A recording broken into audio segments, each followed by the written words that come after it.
En el día de hoy, viernes 1 de julio de 2022, continuando con este ciclo de análisis que hemos venido realizando ya durante 8 largos meses, la Fundación Excelencia, Liderazgo y Transformación inicia el segundo semestre del año 2022, día 1 de julio, con el análisis de político, estratégico, ideológico, organizativo, conspirativo, que constituyó lo que en su momento las FARC, el ELN y unos remanentes del EPL articularon como la etapa final de la coordinadora guerrillera Simón Bolívar, que había iniciado en 1987, también incluyendo al PRT, a todo el EPL y al M-19. El M-19 y el EPL se entregaron, se rindieron, derrotados por las fuerzas militares,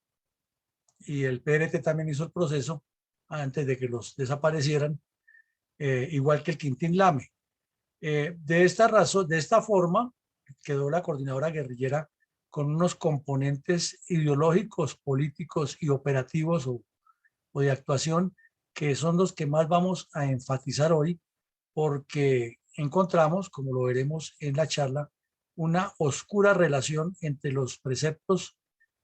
político-filosóficos de la coordinadora guerrillera Simón Bolívar y el contenido del informe de la supuesta Comisión de la Verdad, que se diría más bien que es la Comisión de la No Verdad, que presidió el cura Francisco de Rú y que describe exactamente como eje guía para una eventual constituyente en Colombia los mismos puntos, las mismas argumentaciones, casi el mismo lenguaje de lo que utilizó la coordinadora guerrillera en 1992. Entonces, creemos que el día de hoy va a estar bien interesante este plato académico y les pedimos que no se retiren de sus puestos, que lo escuchen y que lo ayuden a difundir. Adelante, mi coronel González. Mi coronel, para comprender un poco más acerca de la composición, alcance, objetivos y métodos de la denominada Coordinadora Guerrillera Simón Bolívar, por favor nos hace un breve resumen de estos aspectos y díganos quién la integraban y por qué. Bueno, mi coronel, hablar de la Coordinadora Guerrillera Simón Bolívar, de su organización, de sus métodos, de sus objetivos, es prácticamente hacer una reconstrucción de cómo se formaron los distintos grupos terroristas y narcoterroristas ya en ese momento, de filiación comunista, que delinquían contra Colombia desde las finales de la década de 1950 hasta finales de la década de 1980. O sea, se podría decir que la coordinadora guerrillera Simón Bolívar es un primer intento de decantación, ellos lo llamaron de unidad, de todos estos grupos criminales nacidos de la izquierda armada, que estaban articulados en un solo proyecto ahí, desestabilizador y orientado a lo que siempre ha querido la izquierda armada y desarmada, que es la toma del poder para instaurar en Colombia un sistema comunista. Entonces, tenían como objetivo o como eje, mejor, de su estrategia para la toma del poder, entre comillas, unidad guerrillera. Y esto había iniciado en el año 84, 85, cuando la laxitud de Belisario Betancur le permitió al M-19 ser como la canción que estaba de moda en esa época del cantante español Rafael. La novia en el matrimonio, el niño en el bautismo, el muerto en el entierro. Más o menos el M-19 fue durante la época que se llamó Coordinadora Guerrillera, Coordinadora Nacional Guerrillera. Entonces, esa Coordinadora Nacional Guerrillera tuvo una vida muy breve, ya que el ELN, como lo explicamos en estos días con el pensamiento del cura Pérez, no se hizo parte de esa coordinadora, y porque el ELN estaba en otra etapa, el replanteamiento, y estaba buscando hacer la trilateral y estaba desarrollando todo el plan del cura Pérez para convertirse en Unión Caminista. Por su parte, el M-19 había tenido unos picos altos de agresividad, como el Palacio de Justicia, el asalto al batallón Cisneros, los intentos de la toma en Cali con el batallón América, pero gracias a la acción decidida del Ejército Nacional, como lo vimos también en varios episodios, fue echando hacia atrás todo ese ímpetu. Y también el grupo terrorista Ricardo Franco había desprestigiado, o desprestigiado no, había puesto sobre la mesa la realidad de lo que son las FARC y lo que aprenden en el interior de esas cuadrillas, con la masacre que hizo en Tacuelló. El grupo indígena Quintín Lame había subido y descubrieron que su tope había llegado a lo máximo, ya que además de tener guerrillas del Cauca y uno que otro del Putumayo y el Chocó, las demás etnias indígenas del país no le caminaban a armar grupos guerrilleros de orientación indígena y mucho menos supeditados a lo que dijeran los bandidos del Cauca, los indígenas del Cauca. Y el EPL, aprovechando que el M-19 se entregó y viendo las divergencias internas que había dentro del ELN con los mismos del del EPL que se han integrado al ELN en la trilateral, también decidieron entregarse y lo que es más patente fue pues las operaciones que vimos que le hizo el ejército en Urabá y en Córdoba, que las hemos analizado aquí, donde se golpeó ostensiblemente la estructura interna del EPL. Y el PRT pues era una agrupación más de orientación maoísta muy pequeña, que no tenía, ellos mismos se dieron cuenta que no tenían futuro. Entonces, al llegar a los finales de la década del 80, de estas 6 agrupaciones terroristas, no quedan ya en acción bélica, sino 3, las FARC, el ELN y una sección del EPL que estaba bajo la dirección de Francisco Caraballo, pero cobijados por el paraguas de las FARC en Casa Verde. Y esos 3 grupos, como lo hablábamos anoche, estaban causando terrorismo. Ahora, el objetivo, repito, de todos cuando hicieron la unidad guerrillera y antes era la toma del poder por la vía armada y la implantación de, de un sistema comunista en Colombia. Pero además estaban siguiendo un ejemplo de lo que ha sido el Frente Sandinista para la Liberación Nacional en Nicaragua, que a finales de la década de los 70 consolidó todas las guerrillas sueltas que había ya, porque igual que en Colombia, en todos los países hubo guerrillas maoístas, guerrillas prosoviéticas, guerrillas procubanas y guerrillas aparentemente nacionalsocialistas, como pretendió ser el M-19, que en realidad era otra guerrilla comunista. Eso también pasó, ocurrió, sucedió en Centroamérica, en Nicaragua exactamente, con el Frente Sandinista de Liberación Nacional, y se tomaron el poder. Entonces ya eran un referente más y un punto de apoyo. Y este delincuente que está de mandatario en Nicaragua, el tal Ortega, Daniel Ortega, desde esa época que también era el dictador, ayudaba a las guerrillas colombianas y tenía mucho contacto con ellas. Entonces él también participaba en ese impulso a la creación de una coordinadora guerrillera, porque era el ejemplo, era el referente a seguir. Y además, en el vecino país de Salvador estaba la guerra en pleno apogeo. Estaba la guerrilla salvadoreña avanzando muy intensamente hacia la toma del poder y tenían ya como objetivo eh, tumbar o derrocar al régimen de Napoleón Duarte y entrar triunfante a El Salvador. Y estuvieron a punto, fue por detalles mínimos que no alcanzaron a tomarse el poder, pero ya inclusive en documentos que desclasificó la CIA, los informantes que tenía la CIA en Centroamérica daban por seguro la caída de El Salvador. Y lo que llamativo de ahí es que también habían formado una coordinadora guerrillera que en El Salvador la llamaron Frente Sandinista de Liberación Nacional. Frente Farabundo Martí de la Liberación Nacional, para la Liberación Nacional. Y lo integraban un grupo que llamaba la FARC, no FARC, sino FARC, Fuerza Armada Revolucionaria. Estaba una unidad guerrillera, estaba la guerrilla, el Partido Comunista Marxista-Leninista y otros grupos que integraban también la coordinadora guerrillera eh, salvadoreña. Entonces eran 2 ejemplos muy fuertes. Estaba metida la dictadura cubana por medio del ELN, incidiendo mucho en la visión política de la coordinadora. Estaban los contactos con Chávez en Venezuela para cuando diera el golpe de Estado los reconociera como fuerza beligerante. Estaba los mismos desmovilizados que jugaban a las dos cartas, abriéndoles camino, y sobre todo que estaba sobre la mesa el tema de la constituyente que habían acordado los de la séptima papeleta con el candidato Gaviria, que era candidato y después presidente, y por otro lado, como si le faltara una pata al cojo para armar más el desorden, eh, el terrorismo de Pablo Escobar haciendo daños en todo el país. Eso nos indica que estábamos dentro de un escenario, un caldo de cultivo supremamente complejo y que la coordinadora guerrillera estaba atacando con todo el ímpetu a la institucionalidad, y solamente las fuerzas militares estaban y la Policía Nacional estaban sosteniendo un embate que parecía casi imposible de contrarrestar.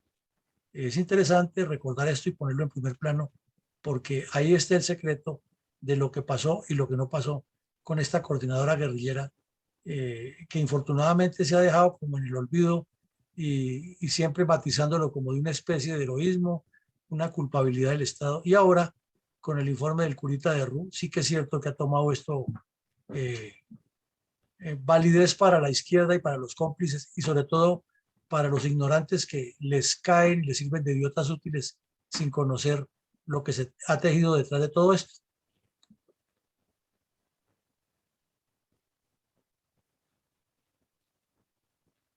Listo. Coronel,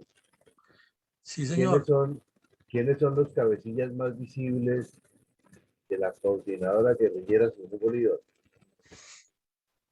Bueno, entonces hablábamos que había 6 grupos, que de los 6, 3 se rindieron derrotados por el ejército, presionados, y que otros 3 quedaron 2 y medio prácticamente, que fue lo que no se quiso desmovilizar del EPL. Aquí esta foto lo señala en Casa Verde, y lo hemos dicho en varios escenarios y lo repetimos. No es que los 3 delincuentes se reunieran, porque entre bandidos se puede esperar todo lo malo contra un país o contra una sociedad. Lo malo es que el gobierno de Virgilio Barco, que estaba bastante desfasado, como ha sucedido con todos los gobiernos, respecto a los planes estratégicos de la subversión comunista, les tenía allá en Casa Verde un área de reunión para seguir dialogando, y el ahora eminente nuevo canciller de Colombia, Álvaro Leiva Durán,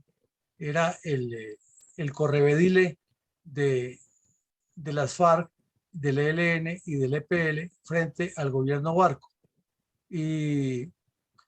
los programas de reinserción y los programas de rehabilitación, el Plan Nacional de Rehabilitación que se han creado en esa época, solo servían de medio para que personajes como José Escobar y otros comisionados de paz y Bejarano, Ríos, todos los que fueron famosos en esa época de negociadores, fueran y vinieran y aparecieran en la foto, y como lo vimos hace unos días, Casa Verde fuera como un epicentro de propaganda comunista, de propaganda armada, mientras estos 3 delincuentes allá sentados con toda la comodidad y al lado de Jacobo Arenas, hasta que murió de un infarto, una de las borracheras que se pegaban, eh, decidían asaltar el país, atacarlo, destruir la infraestructura, asesinar soldados y policías, pero como se estaba hablando de paz, entonces Casaverde era intocable, y estos delincuentes se pavoneaban ante las cámaras de televisión, ante los medios de comunicación, la prensa, la radio nacional e internacional los entrevistaba, los periodistas iban y venían, y había unos sitios donde definitivamente el ejército sabía que se iban a reunir con los bandidos y no les podía hacer nada ni de entrada ni de salida, porque los derechos humanos, porque la libertad de información, y reunidos con estos bandidos. El de la foto en la parte izquierda es el cura Pérez, el más alto de los 3, español, de quien hace 3 días hicimos un largo análisis de su personalidad y lo que incidió en el terrorismo contra Colombia. El del centro es Tiro Fijo, para la época tendría más o menos 59, 60 años de edad, y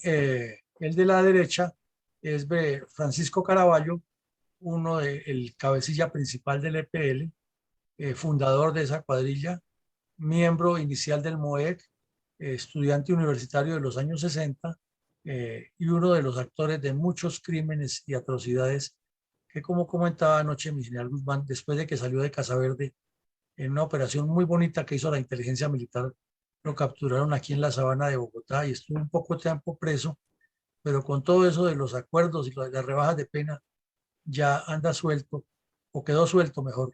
y no respondió nunca por la cantidad de crímenes que cometió. Entonces vemos que esta foto nos representa a 3 de los 6 cabecillas que fueron los que estuvieron hasta el final de la coordinadora destruyendo el país. Y si se mira ese periodo entre el 87 y el 94, cuando ya no se llamaron coordinadora guerrillera, nacional guerrillera, sino coordinadora guerrillera Simón Bolívar, fue cuando se incrementaron los asaltos a los poblados, la destrucción de la infraestructura, los secuestros, la inmersión de los 3 grupos criminales en el narcotráfico, el crecimiento cuantitativo y cualitativo del ELN, que lo vimos, pasó de la etapa de replanteamiento a la reconstrucción, y también vemos que aumentó la presencia mediática con los argumentos de la negociación política, porque se había producido la Constitución del 91 con exintegrantes de esa coordinadora, o sea, del M-19, del EPL, del Quintín Lame y del PRT, pero las FARC y el ELN, como se lo dijimos al señor Alape hace 2 o 3 noches en televisión, estaban enfocadas en que eso no servía para nada, porque los que han negociado eran unos extremos izquierdistas, traidores de la revolución. Lo que había que hacer era una nueva constituyente. Entonces, alrededor de estos 3 cabecillas, es mucha la historia que falta por contar y revivir de lo que hicieron durante los 4 o 5 años que era la actitud del gobierno Barco y parte del gobierno Gaviria les toleró en esa sede, en ese antro que se llamaba Casa Verde. Mi coronel, por la época se presumían los integrantes de la coordinadora guerrillera Simón Bolívar en ser un partido político de la unidad de la izquierda, armada y desarmada. ¿Y por qué no eran, por qué no tildaban de terroristas, sino de partido político? Bueno, mi coronel, aquí viene una argumentación teórica que lo muestra más por qué le estaban metiendo el tema de partido político. Y esto tiene cosas mucho de largo y de ancho que hay que ir revisando paso a paso y con muchos detalles, ¿no? Con mucha filigrana, con mucha pinza. Entonces vemos que Casa Verde, como ya lo hemos dicho, a las fotos de la derecha están un poco de bandidos reconocidos que servían de justificación a lo que se estaba haciendo. Muchos medios de comunicación, aquí vemos al M-19 reunido con el ilustrísimo doctor Pardo Rueda y con José Noé Ríos, y ahí está Navarro, está Oti Patiño, está Israel Santamaría, si no estoy mal es este, bueno, otro bandido del M-19, y está Pizarro aquí atrás. Entonces, en los 2 campos, el M-19 buscando ya entregarse y hacer un show publicitario, y en Casa Verde, mientras tanto, este tipo de fotos, aunque no es exacta de la fecha, pero indica, eran muy reiterativas por los medios de comunicación y videos. Y entre tanto, el Partido Comunista, vemos aquí el periódico Voz, una foto del periódico Voz, todo el tiempo resaltando que la coordinadora guerrillera Simón Bolívar es o era en su momento la solución a los problemas del país, y que tenía un programa político que entonces era la insurgencia, como dicen ellos, que estaba reclamando las reformas que necesitaba el país. Y como vemos aquí en este titular, llama la atención, y por eso lo ilustramos con las 2 fotos, es que en un lado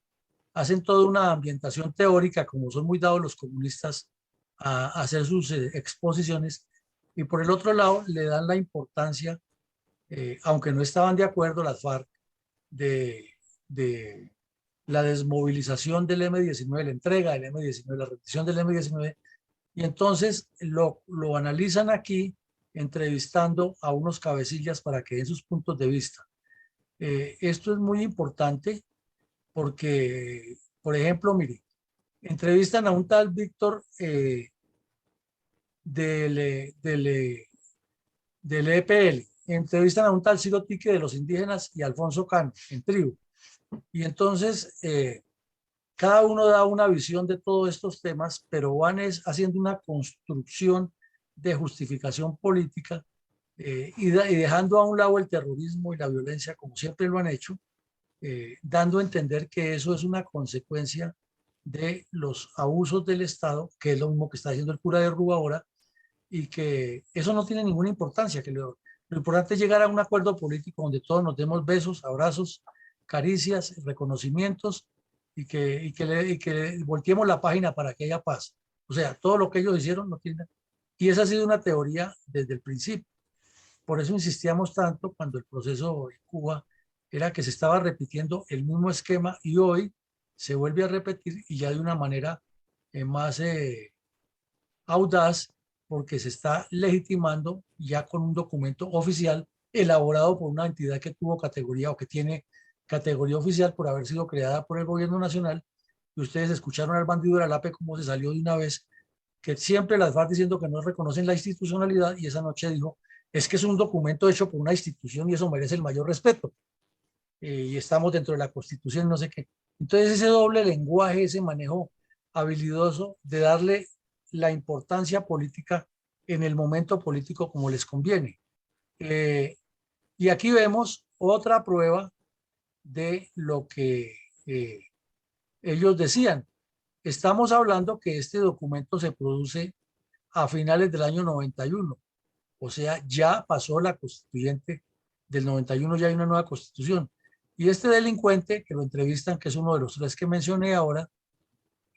vuelve y le dice a los periodistas de Voz y a otros periodistas, no solo a ellos, que ellos van a hacer un acuerdo final, claro, con el gobierno nacional, pero primero hay que ir a una constituyente. O sea, ya ponen otro condicionamiento más audaz. Miremos, el M-19, el EPL, el PRT y el Quintín Lame, que se desmovilizaron, que se entregaron, que se rindieron, llegan a un acuerdo que se hace la constituyente y ellos hacen parte de la constituyente. Aquí lo que vemos que están proponiendo las FARC y el ELN, y lo que quedó del EPL, es que primero se haga la constituyente y ahí sí se firma un acuerdo final. O sea, las audacias con las que ellos han manejado las cosas, dándole connotación política, siempre han sido eso. Entonces se armó un debate nacional en esa época, pues porque eso no podía ser así. Y aparece aquí la respuesta que dan varios cabecillas contestando a esas inquietudes del país, desde luego con la misma metodología que utiliza el señor de Rú en su informe, que utilizan los bandidos para contestar, es obviando todo lo que es la violencia, obviando todo lo que han hecho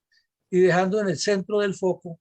es que hay que hacer la paz y que tenemos que todos abrazarnos y que ellos no fueron terroristas, sino que fue la culpa del Estado y que se estaban defendiendo, y que si hubo algunos, como dijo Alape esa noche, si hubo algunas salidas, es por ese fragor del combate y ese deseo de eliminar al otro, pero aquí estamos reconociendo y perdónenos y vamos para adelante y no ha pasado nada. Esa ha sido siempre una terminología que ellos utilizan a sabiendas que ojalá fuera que llegaran y se arrepintieran y no vuelvan a hacer daño. No, es que lo que quieren es que los perdonen, les reconozcan todo ese condicionamiento político y de ahí seguir otro salto cualitativo a seguir sometiendo el país a una dictadura comunista. Bien claro lo dijo el general Landazábal por esa época, no hay nada que sacie el voraz apetito de los comunistas por el poder. Mi coronel, teniendo en cuenta lo que usted nos acaba de explicar sobre las diferencias de criterios, el manejo de los caprichos y toda la manipulación malintencionada en estas conversaciones, entonces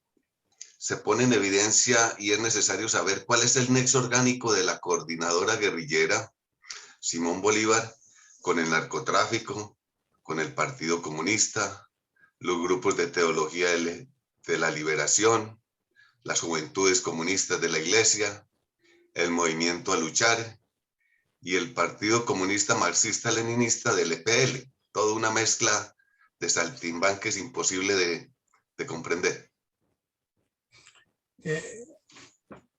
Ese es el enredo que ellos mismos tampoco pudieron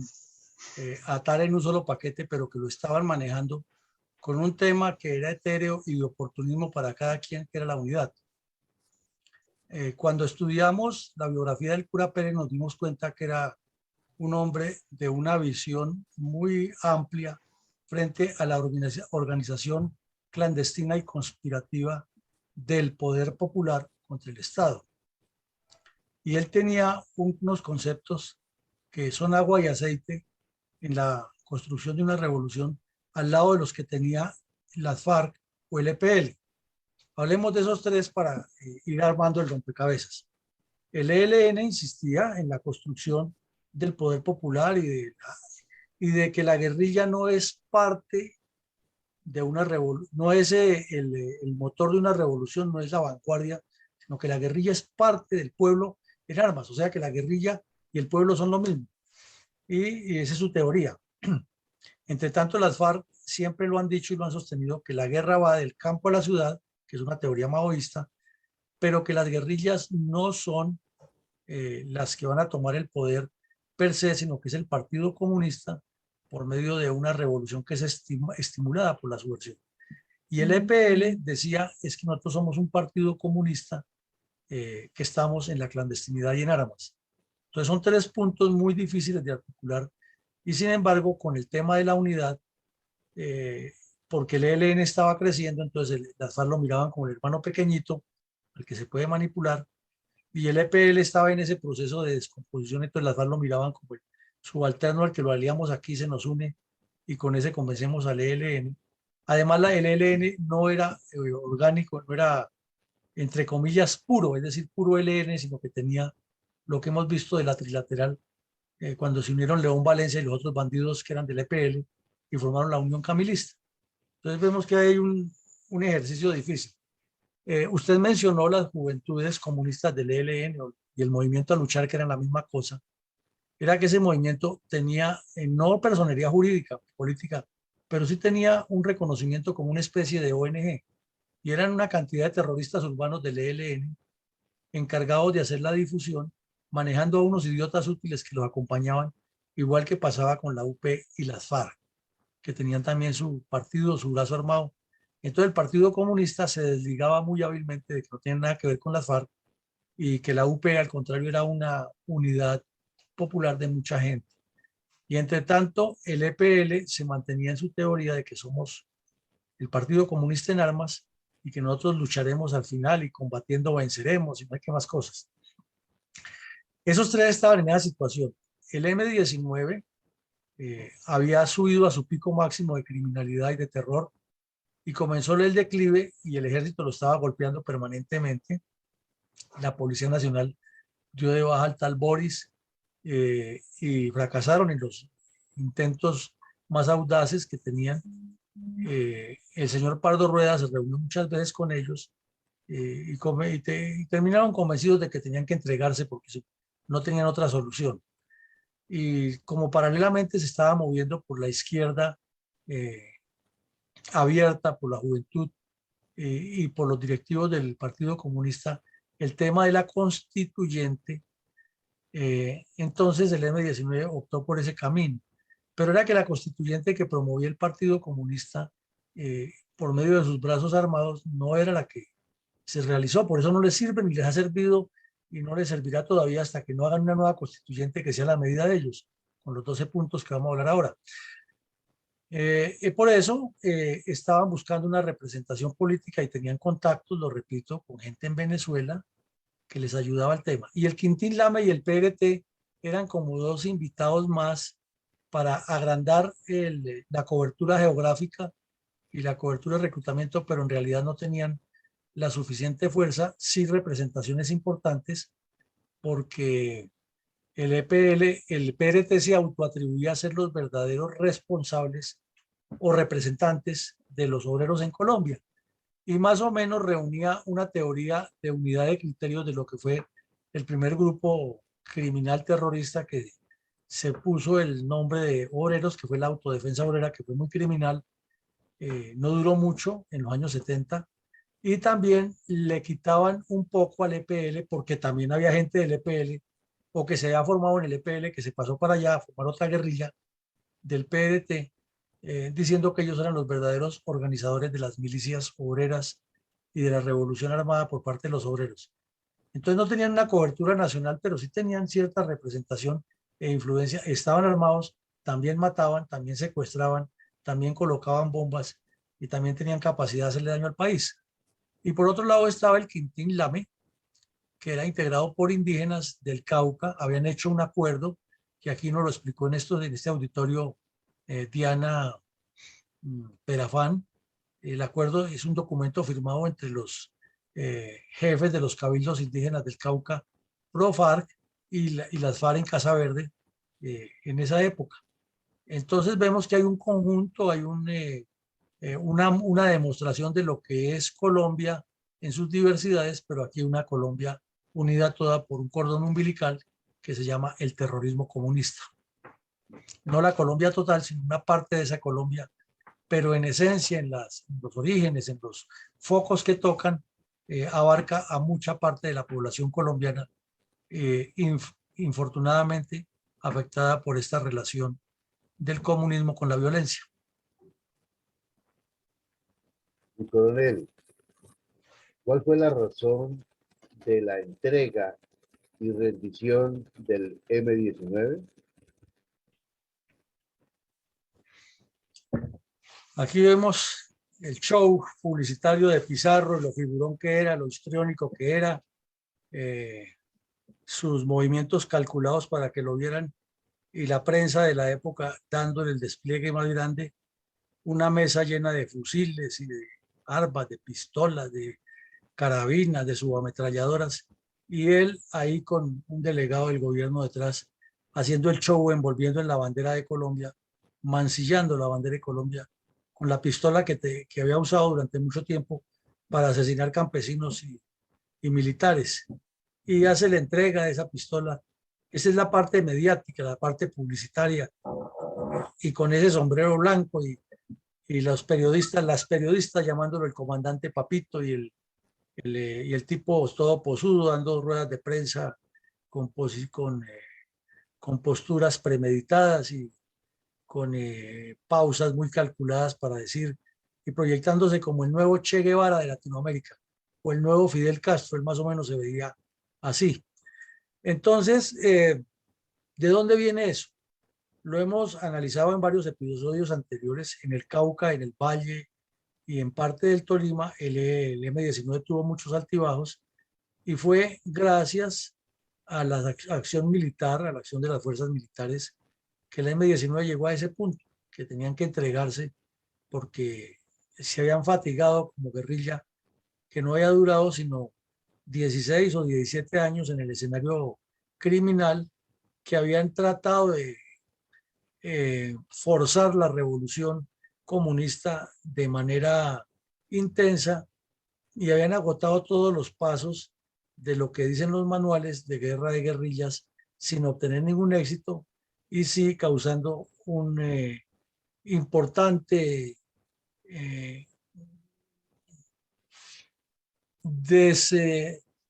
desarrollo o descubrimiento, en el buen sentido de la palabra, de lo que era internamente por la guerrilla y lo que significaban los movimientos marxistas. El fracaso del Palacio de Justicia y la evidente relación del narcotráfico con el M-19 puso al descubierto todas las debilidades estructurales de los grupos terroristas colombianos. Entonces, esa es la razón por la que el M-19 se rinde, se entrega, y las armas que tenían pasan a poder del Estado, porque es donde han debido estar siempre, no en manos de criminales. A pesar de todo este show mediático que no tuvo ninguna trascendencia en ese momento, fuera de permitirnos que con el paso del tiempo un delincuente que hizo parte de esas estructuras sea ahora el presidente de Colombia.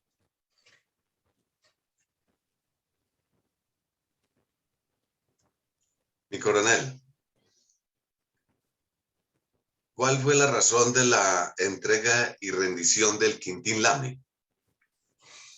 Y aquí los vemos, todos indígenas por la cara, reunidos ya en el proceso final de su entrega de su rendición. El Quintín Lame participó como el hermano menor, como el apéndice, como el brazo colaborativo del M-19 todo el tiempo en el Cauca. Al principio tuvo, lo vimos también aquí en otro episodio, una relación muy cercana con el Ricardo Franco, andaban los tres unidos. El Ricardo Franco decía inicialmente que eran las nuevas FARC, pero sabemos que el tío de la ilustrísima senadora Pizarro, que todo el tiempo se la pasa hablando de derechos humanos y del respeto a la vida, el tío de ella, igual que el papá, asesinaron a muchos campesinos e indígenas, pero en especial el tío, Hernando, que con el señor Javier Delgado asesinaron a 164 indígenas y campesinos. Entonces, esa masacre que cometió un antiguo miembro de las FARC, que se salió de las FARC no porque estuviera en desacuerdo con su teoría, él la compartía plenamente, se salió porque el Tornillo Lozada y Rodrigo Granda y Jacobo Arena hicieron una reunión en Casa Verde y acordaron asesinarlo. Y por el correo de las brujas él se enteró que lo estaban esperando era para asesinarlo y se voló con un poco de plata de las FARC. Fundó una nueva guerrilla que él llamaba la verdadera FARC, que era el Ricardo Franco, reclutó indígenas en el Cauca y andaba muy cerca de estos indígenas que tenían su grupo, es el Quintín Lame y del M-19, que era el que lo cobijaba y lo protegía bajo la sombrilla de los hermanos Pizarro, los tíos de la honorable senadora. Entonces, este grupo de indígenas hizo varias acciones criminales en compañía con ellos, asaltaron pueblos, secuestraron, robaron, mataron, también asesinaban a los indígenas y eso les fue generando dentro de la comunidad indígena muchos choques, porque la comunidad indígena mantiene sus criterios ancestrales de que hay una justicia que ellos manejan, ya el comunismo se les ha infiltrado mucho, pero todavía hay lo que llaman los taitas, que son los más respetados en esas comunidades que manejan otros criterios y ya estaban en un choque abierto, tanto con sus comunidades como con las otras etnias indígenas del país que no les comulgaban, no les caminaban a eso. Entonces, a la conclusión que llegaron es que su lucha no iba a terminar de ser muy focal, de estar dependiendo de la protección y un paraguas del M-19 y de otros grupos, con la circunstancia agravante que el M-19 ya iniciaba también a entregarse, que el Ricardo Franco había desaparecido, que estaba entrando a la zona de las cuadrillas del ELN y el EPL con otra visión y que las FARC les decían que cumplían el acuerdo que tenían, pero que tenían que someterse a ellos. Entonces, el mejor camino que les quedaba era rendirse, entregar las armas y buscar que les dieran participación política para que se reconocieran los derechos indígenas a nivel constitucional. Y lo lograron en la Constitución del 91. Y entonces la desmovilización de este grupo criminal integrado por indígenas terminó siendo el punto de partida para el dolor de cabeza que tenemos hoy en día con el cuento de que allá no puede entrar la fuerza pública, que se arremolinan todos estos indígenas y sacan las bases militares de allá, que secuestran los soldados y que la tropa, para evitar hechos de sangre, derramamientos de sangre, prefieren utilizar las armas y ya lo volvieron una costumbre, pero eso viene como consecuencia de esa desmovilización. Entonces quiere decir que los acuerdos, las decisiones políticas que hasta la fecha se han tomado frente a los grupos terroristas, no solo el Pacto Farsantos, que es como la cereza en ese pastel, sino los anteriores que ha habido, siempre han sido mal hechos, no pensando en Colombia, sino en los politiqueros de turno, para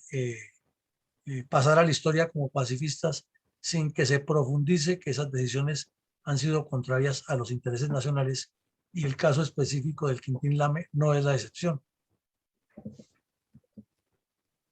Coronel, ¿cuál es la relación de esos 12 puntos de la estrategia de paz que presentó la coordinadora guerrillera Simón Bolívar en enero de 1992 con el reciente y sesgado informe de la Comisión de la Verdad del cura de Rux? Bueno, mi coronel, aquí esto da para conferencias y análisis, pero es que en Colombia, por no leer la historia, por no tener analistas en las decisiones que se toman, por no tener una política de Estado frente a la paz, porque infortunadamente si todos los gobiernos hablan de paz, pero no hay política de Estado frente a la paz, que la debiera existir, ¿no? Como está contemplado en todos los documentos. La paz es el nivel ideal y es la razón de ser de los gobiernos para que haya armonía y desarrollo. Pero llama la atención que ocurren varias cosas y vamos a ser reiterativos. Hemos explicado, en el 91 se produce la constituyente, el M19, el EPL, Quintín Lame y PRT hacen parte de esa constituyente y queda un remanente del EPL que no está en ella, el ELN completo y las FARC completas. Y ellos en el año de 1992, y aquí viene lo curioso, la constituyente se aprueba a finales del 91. En 1992 está en plena vigencia el diálogo en Caracas y ocurre el Caracazo, y entonces tienen que trasladarse. El Caracazo es cuando Chávez da el golpe de Estado y se descompone Venezuela, entonces tienen que trasladarse de los diálogos a México, a Tlaxcala. Pero antes de irse para Tlaxcala y antes de que ocurriera el Caracazo es en febrero y estamos hablando de enero, cuando ya las FARC y el ELN, o sea, que eran coordinadores en ese momento, estaban plenamente seguros que iba a ocurrir el golpe de Estado de Chávez y que Chávez los iba a reconocer inmediatamente como fuerza beligerante, es decir, ya no como terroristas ni simplemente como guerrillas comunistas, sino como un Estado paralelo, un ejército paralelo que tenía fuerza militar y tenía controlado el país y tenía reconocimiento internacional, que es básicamente lo que se requiere para darle estatus de beligerancia a una guerrilla con embajada en el país que lo reconoce. Entonces presentaron una propuesta de 12 puntos en el cual le dicen al país lo siguiente, le dicen, lo que hizo el gobierno nacional con la anterior asamblea constituyente es muy bueno porque hubo unos avances en A y B y C aspectos. Pero esa no es la asamblea constituyente que queremos la coordinadora guerrillera, es decir, FARC y ELN fundamentalmente. Lo que queremos es una asamblea constituyente que contemple estos 12 puntos que no fueron tratados en profundidad por los entreguistas, extremo izquierdistas del M19 y por los otros que no tienen un concepto de revolución. Entonces, si queremos que haya paz en Colombia, tenemos que hacer una constituyente de verdad que tenga estas 12 propuestas para construir una estrategia de paz y las cuales estamos interesados en debatir con ustedes, no para que ustedes no las cambien, sino para que ustedes entiendan y nos cedan en todos estos 12 puntos como nosotros los planteamos. O sea, con cara gano yo y con sello pierde usted, y lo que necesitamos es que nos aprueben esto a nivel constitucional para cambiar la constitución y voltear el país. Ya sabemos que el secuestro de Argelino Durán Quintero y la muerte en cautiverio de este señor ocasionó que eso se rompiera y que poco a poco se fuera difuminando esa coordinadora guerrillera, que las FARC ya fueron volviéndose cada vez más terroristas con el empleo de minas antipersona, con los asaltos a las poblaciones, la destrucción de la infraestructura, es decir, muy cercana ya a la línea del ELN. También coincidía que en ese año 92 se cumplían los 500 años de la llegada de los europeos a América y que estaban hablando de la continentalidad de la lucha y de un proyecto para que los indígenas que habían traicionado, los del Quintín Lame, al desmovilizarse, ya fueran todas las etnias indígenas, no de Colombia, sino Latinoamérica, las que se levantaran en armas. Y aquí tuvimos al señor Lorenzo Carrasco explicándonos ampliamente lo mismo que el mayor Ruiz Monet de Argentina, cómo están manejando ese proyecto que en su momento Chávez lo llamó el Congreso Bolivariano de los Pueblos. Y finalmente vemos que no se produce nada, entonces las FARC se desligan ya prácticamente de la coordinadora guerrillera, ocurre la captura de Caraballo y el ELN ya dejó de ser un patito feo y tiene recursos, tiene poder, está diseminado por el país, entonces considera que su lucha vuelve al camino normal que han tenido sin depender de una coordinadora y se acaba esa coordinadora guerrillera. Y también ocurre el desmembramiento de otro grupo que no está mencionado en los anteriores, porque era parte del ELN, que fue la Corriente de Renovación Socialista, integrada por el León Valencia y los demás bandidos que 7 años antes se habían unido desde el EPL hasta el ELN y en ese momento deciden volver a echar para atrás, o sea, manteniendo esa conducta incierta del EPL que nunca tuvo claridad ni se halló en ninguno de los esquemas terroristas en Colombia. Entonces vemos que estos 12 puntos se convierten en una línea de fe de las FARC durante mucho tiempo. Todo el gobierno de Samper se la pasaron diciéndole que necesitaban estos 12 puntos. Cuando secuestraron los soldados de las Delicias y los liberaron, el gago Joaquín Gómez volvió a hablar de estos 12 puntos como agenda esencial para poder cualquier negociación llegar a su puerto seguro, puerto definitivo. Posteriormente, del gobierno de Samper ocurrió el show mediático de Andrés Pastrana, que por su ansia de ser presidente y ganar su premio Nobel de Paz, le entregó medio país a las FARC, y esta era la línea guía, la línea estratégica de los supuestos diálogos en el Caguán. Gravitaba alrededor de estos 12 puntos. Entonces, ¿dónde está el fracaso de Pastrana y el fracaso también de las FARC en estos 12 puntos? En que al llegar allá comenzaron a darle mucha publicidad y un énfasis principal a la acción terrorista sobre lo que se estaba negociando, porque era la forma de ablandar al gobierno. Ablandar, y le conocieron el ADN a Andrés Pastrana, que le faltaba carácter y además le faltaba acceso y además le faltaba conocimiento de lo que estaba ocurriendo. Entonces las FARC consideraban que tenían toda la iniciativa estratégica para manejar este tema. Entonces, ¿qué hicieron? Cogieron estos 12 puntos y crearon lo que llamaron los comités temáticos. Y en esos comités temáticos, que no fueron idea del gobierno, sino todo impuesto por las FARC, fueron unos personajes completamente desfasados y desubicados a hablar con semejantes fieras que llevaban ya 20 años, 15 años trabajando este mismo discurso de estos 12 puntos. No se salían de él. Entonces, en cada comité temático lo que hicieron fue dilatar y que otra vez que el diálogo se rompe, que a la hija del gordito Villegas la secuestraron y pidieron $1.000.000 y el gordito Villegas le entregó 500.000 a Pastrana y le dijo, vaya, dígale a los tipos que yo no le doy más. Entonces Tiro Fijo le recibió los 500 y le dijo, vaya, dígale al gordito Villegas que me mande los otros 500 o que usted sabe que la muchacha se queda con nosotros, y tuvieron que pagarle finalmente. Y Pastrana sirvió ahí de correvedile y de nada más. Entonces, finalmente, pues eso tenía que romperse, se rompió. Las FARC aspiraban era que al romperse esos diálogos, ellos pasaban a una ofensiva total, pero llegó el gobierno de Uribe Vélez y el apoyo grande de Estados Unidos, que sí entendía lo que estaba pasando con esto, y se les trancó. Vino toda esa derrota que sufrieron las FARC y estos 12 puntos quedaron allá por debajo, guardados, nadie volvió a hablar de eso. Es que ni siquiera en el Caguán se le dio importancia a estos 12 puntos, porque ha sido, haciendo el paréntesis, otra de las características. Cuando hay negociaciones con la guerrilla, a lo que menos se le da importancia en los medios y en la academia es qué es lo que se está negociando, sino que todo se vuelve es como una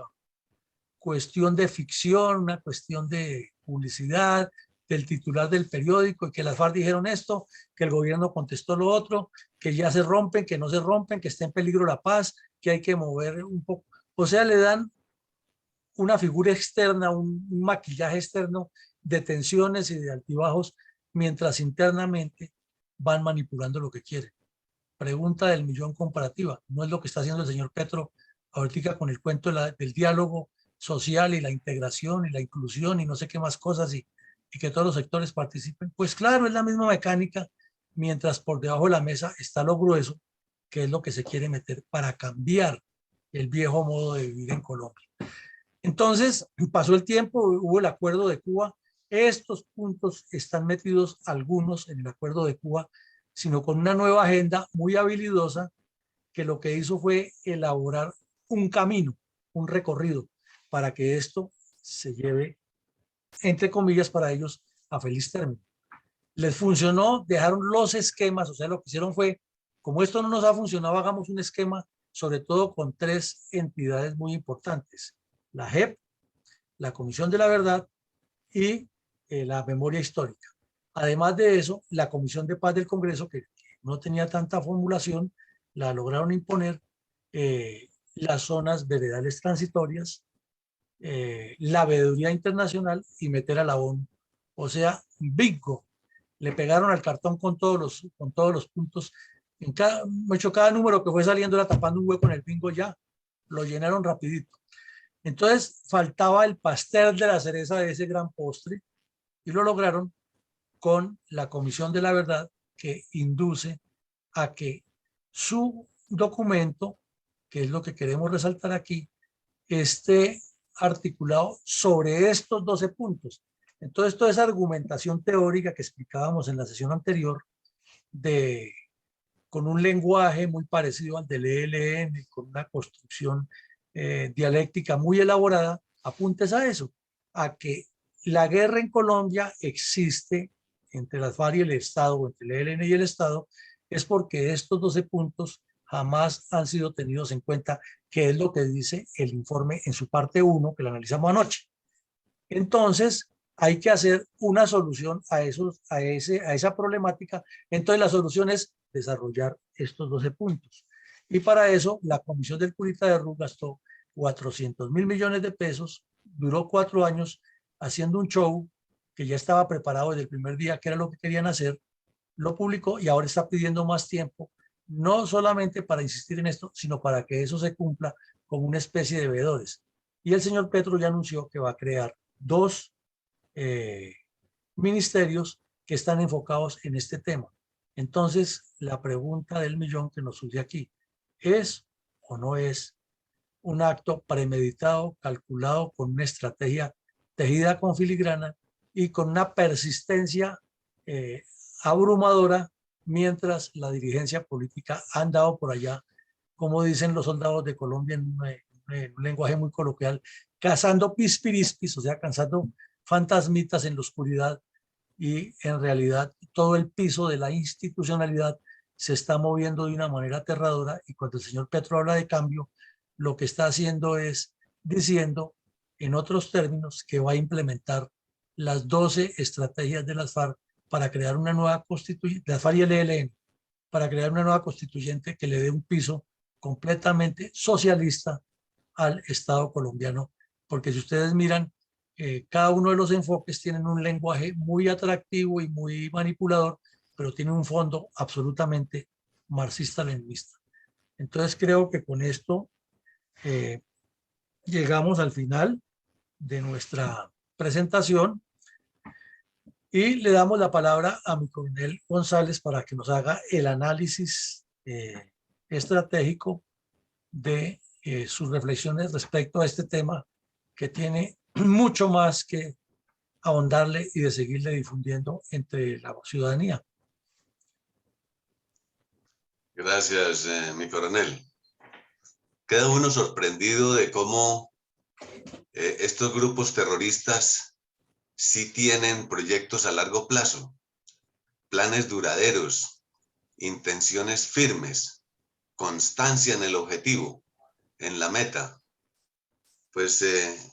precisamente estos 12 puntos de la coordinadora guerrillera en 1992, ahora en el 2022, pues está cumpliendo 30 años. Y entonces se sorprende uno cómo después de 30 años nuestros políticos, que son volátiles, volubles, caprichosos, pantalleros, buscando cargos públicos para ganarse un salario y tener de qué vivir, sin aportar nada a la felicidad del pueblo colombiano, pues no se dan cuenta de que le están repitiendo la misma dosis, el mismo jarabe, con la misma cucharada. Y todo eso como por una, bueno, es que no podría uno decir ni siquiera crasa ignorancia, porque es que ellos con solo repasar un poco la historia se dan cuenta de esto y lo notan, que es el mismo lenguaje, las mismas ideas, las mismas exigencias, la misma repetición. y se dejan creer que no, que es que le están pidiendo cosas nuevas y que las van a solucionar y que las van a estudiar y que les van a poner planes y que les van a crear 2 ministerios y que eso les soluciona los problemas y todas las cosas. Entonces, nuestros políticos no tienen visión ni de pasado, ni de presente y mucho menos de futuro. Son como nubes que van por el horizonte, que llegan por un lado y desaparecen por el otro, pero dan la vuelta y vuelven a reaparecer para conseguirse otro cargo público. Y cuando cometen un grave error, entonces no se caen para abajo, se caen siempre para arriba. Y vemos cómo incluso ministros de desarrollo que no tuvieron un brillante desempeño, ahora es que vuelven a repetir ministerio. ¿Será para volver a repetir el mismo error? Si eso es en el campo económico, pues mucho más en estos asuntos políticos, ideológicos, que se manipulan con tanta verborrea, tanta dialéctica, tanto discurso, tanto enredo conceptual, ideológico, unos grupos guerrilleros que se unen con distintas concepciones y que se unen dizque para dialogar con el gobierno. Entonces al gobierno le toca es bailar con 4 o 5 compañeras al mismo tiempo y darles gusto y capricho a cada uno. Y no hay unificación de ideas, de propósitos. Es decir, no hay intención de paz. Estos grupos guerrilleros y terroristas nunca han tenido intención de paz. Es simplemente de beneficio. Esto nos hace acordar, por ejemplo, cómo cuando se transportaban unos terroristas del Chocó al Caguán, junto con unos secuestrados que tenían, pues encuentra uno hasta razonable que una guerrillera que iba a bordo de uno de los helicópteros pasando por encima de Medellín llegó a tener la gran idea de decir, y esta es la ciudad donde yo vendré a gobernar dentro de 2 meses. Y aquí es donde nosotros vamos a mandar. No tenía ni idea en qué nación estaba.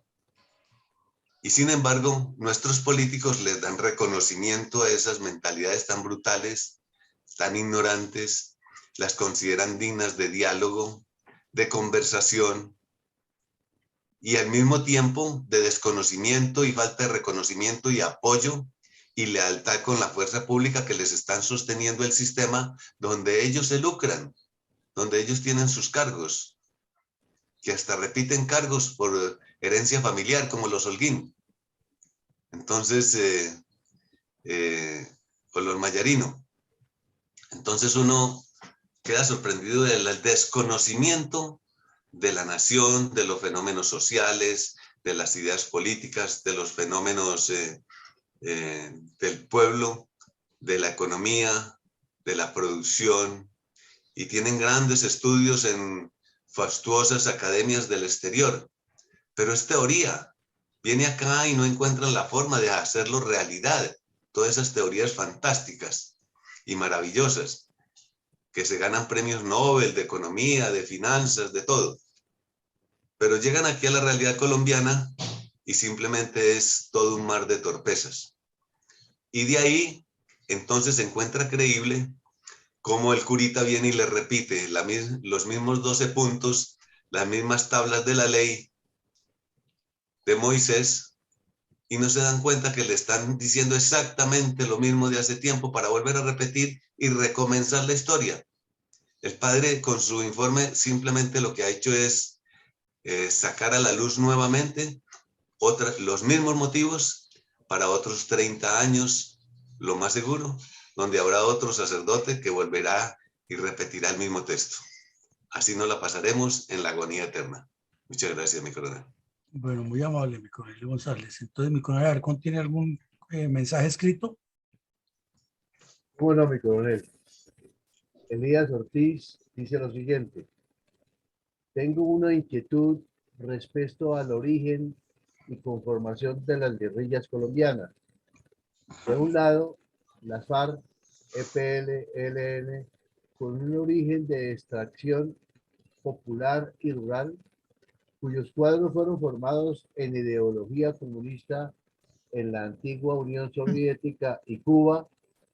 y de otro lado el M-19, de origen urbano, alta sociedad y profesionales privilegiados, egresados de importantes universidades y que al fin se unieron en la tal Coordinadora Nacional Guerrillera, cuando sus objetivos delincuenciales y terroristas eran aparentemente antagónicos. ¿Por qué se dio esta unión o fusión? Bueno, mi coronel, respondiendo un poco a Elías, es que nunca hubo una unidad ni la ha habido en la izquierda,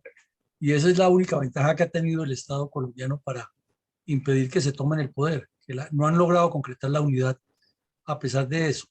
Y como decíamos aquí en el conversatorio, el tema de la unidad que ellos defendían era la conveniencia mutua del ELN de mostrar que estaba creciendo y de las FARC que querían cooptar a los demás y del EPL de sobrevivir después de la desmovilización de su gente. El origen de todas las guerrillas es el MOEC, que era de línea eh, maoísta, que pretendió unirlas a todas, y entonces ahí fue donde cada grupo fue cogiendo su línea, y China, Mao Zedong, le volteó la espalda al MOEC, y eso lo hemos visto aquí varias veces. Eh, urbano no tiene origen ninguno, ni rural tampoco ninguno. Es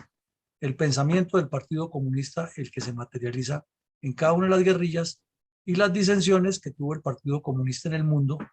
lo que originó que estos grupos tuvieran esa dinámica. Pero no se puede asegurar que sea un grupo de origen eminentemente urbano o eminentemente rural, porque por ejemplo las FARC dicen que son completamente rurales, y los periodistas repiten como loros esa celebración. Eso no es cierto, porque los primeros dirigentes de las FARC se formaron en las escuelas agrarias de Biotá, dirigidas por el Partido Comunista, eh, que era urbano, que luego se extendieron al campo, y algunos líderes campesinos fueron reclutados para las guerrillas. Otra cosa, que los líderes liberales o las guerrillas liberales se fueron convirtiendo algunos en comunistas, entonces unos eran de los pueblos, otros eran campesinos, entonces como paralelo, es mixto. Gracias, mi coronel. Mi coronel, finalmente, el aporte propio en la retina y la mente de muchos colombianos. Debe quedar presente la imagen y el video del pedófilo Julián Gallo, alias Carlos Antonio Lozada, honorable senador, contándole al país y al mundo el mensaje que les había llevado el borracho hermano de Santos, haciendo eco de que no ven problema alguno en cumplimiento del programa de los 12 puntos que miramos en el último punto de la presente programa, y ese narcoterrorista celebraba y amenazaba que entonces iban para adelante con estos hechos, y en caso de no cumplir estaba al parecer un documento que podrían mostrar en el momento que fuera necesario. Conocer la historia, mi coronel, es necesario, pues serán las juventudes quienes mañana nos reclamarán a nosotros. Es necesario, por lo tanto, hacer mucha publicidad, mucha proselitismo relacionado con este programa, y que ojalá lo acojan muchas de nuestras escuelas de capacitación en la fuerza pública y en la Policía Nacional. Eso es todo lo que tenemos en cuanto a intervenciones en lo que hay en Facebook Live y en el Zoom. Veo que la ingeniera Rosita tiene la mano levantada, mi coronel. Bueno, pero Rosita dijo que que lo dice después de que cerremos la... Por favor, fuera del aire. Bueno, entonces a todos los asistentes, primero que todo agradecimiento especial aquí a los asistentes a la sala y a el comentario tan claro que nos hace mi coronel González, muy específico de lo que ha sido el desgobierno de nuestros dirigentes a lo largo de todo este periodo. En segunda medida, muy puntuales los comentarios que lee mi coronel Alarcón, y vamos en la página web a hacer unos análisis seguidos, no de uno ni dos, sino varios, punto por punto, de varios puntos en general, porque esto hay que ponérselo al país en contexto y que lo tienen que entender tanto los dirigentes políticos como la sociedad y los empresarios de qué es lo que se está tejiendo por debajo de la mesa y qué hay detrás de esa aparente actitud conciliadora del señor Petro, cuando su informe y lo que está manejando son los 12 puntos de cambiar el país hacia una organización marxista que no la pudieron lograr en la Constitución del 91 y que le están buscando ahora de otra manera. Invitarlos esta noche, tenemos nuevamente análisis sobre lo que es la construcción del partido político. No queremos abortar un proceso de una manera aligerada, sino seguimos en ese paso a paso, ese análisis, esa socialización, esa creación de identidad que es lo más importante para que quien asista se forme unos criterios más claros. Y desde luego a consumir el mejor café orgánico de Colombia, Café Don Manolo, www.cafedonmanolo.com, y desde luego a todos quienes nos escuchan ver la forma de apoyar esta fundación con los recursos que se requieren para lograr los objetivos que son tan conocidos, en especial el de la creación de un centro de estudios estratégicos y geopolíticos a nivel latinoamericano. Un feliz día para todos y que Dios nos siga bendiciendo.